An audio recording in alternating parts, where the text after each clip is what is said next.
ಸುವರ್ಣ ವಾಹಿನಿಯ 3ನೇ cine awards express Ballari ಜಿಲ್ಲೆ ಹೊಸಪೇಟೆ ತಾಲೂಕಿಗೆ ಆಗಮಿಸಿದೆ. ಸಾವಿರಾರು ಸಂಖ್ಯೆಯಲ್ಲಿ ಭಾಗವಹಿಸಿ ತಮ್ಮ ನೆಚ್ಚಿನ ಚಿತ್ರ ನಟ-ನಟಿಯರಿಗೆ ಮತ ನೀಡುವ ಮೂಲಕ ಜನರು ಹರ್ಷ ವ್ಯಕ್ತಪಡಿಸಿದರು. ವಿಜಯನಗರ ಕ್ಷೇತ್ರ ಶಾಸಕ ಮೊದಲ ಮತದಾನ ಮಾಡುವ ಮೂಲಕ ಜಿಲ್ಲೆಯಲ್ಲಿ ಚಾಲನೆ ನೀಡಿದರು. ಕನ್ನಡ ಪರ ಸಂಘಟನೆಗಳು ಮತ್ತು ಮಹಿಳಾ ಮನೆಗಳು ಮತದಾನ ಮಾಡಿದ್ದು ವಿಶೇಷವಾಗಿತ್ತು.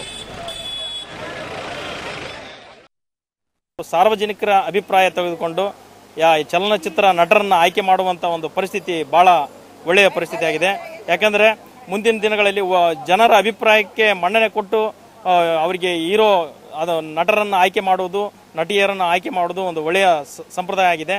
ಅದಕ್ಕೋಸ್ಕರ ಸುವರ್ಣ ನ್ಯೂಸ್ಗೆ ಮತ್ತು ಆ ತಂಡಕ್ಕೆ ಕರ್ನಾಟಕ ರಕ್ಷಣಾ ವೇದಿಕೆಯಿಂದ ಅಭಿನಂದನೆಯನ್ನು ಸಲ್ಲಿಸ್ತೇನೆ. ಕೇವಲ ಜನಸಾಮಾನ್ಯರಿಂದ ಹಾಕುವಂಥ ಮತಗಳನ್ನು ಗಣನೆಗೆ ತೆಗೆದುಕೊಂಡು ನಾಯಕ ನಟರನ್ನು ಆರಿಸುವಂಥ ನಿಮ್ಮ ಕಾರ್ಯ ಏನಿದೆ ನಿಜವಾಗ್ಲೂ ಕೂಡ ಶ್ಲಾಘನೀಯ. ಇಂಥ ಒಂದು ಕಾರ್ಯವನ್ನು ಮಾಡೋದ್ರಿಂದ ಆ ನಾಯಕ ನಟರಿಗಾಗಲಿ ಇನ್ನೊಬ್ಬ ನಿರ್ಮಾಪಕರಾಗಲಿ ನಿರ್ದೇಶಕರಿಗಾಗಲಿ ಒಳ್ಳೊಳ್ಳೆ ಚಿತ್ರಗಳನ್ನು ತೆಗೆದುಕೊಳ್ಬೇಕು. ಜನಗಳ ಮನಸ್ಸಿನಲ್ಲಿ ನಾವು ನಿಲ್ಲಬೇಕು ಅನ್ನುವಂಥ ಭಾವನೆ ಬರುತ್ತೆ. ಅದ್ರ ಜೊತೆಗೆ ನಮ್ಮ ಕನ್ನಡ ಅಭಿಮಾನ ಅನ್ನುವಂಥದ್ದು ಸಹ ಪ್ರತಿಯೊಂದು ಊರಿನಲ್ಲಿ, ಪ್ರತಿಯೊಂದು ರಾಜ್ಯದಲ್ಲಿ, ಜಿಲ್ಲೆಯಲ್ಲಿ ಸಹ ಇದು ಪಸರಿಸಿ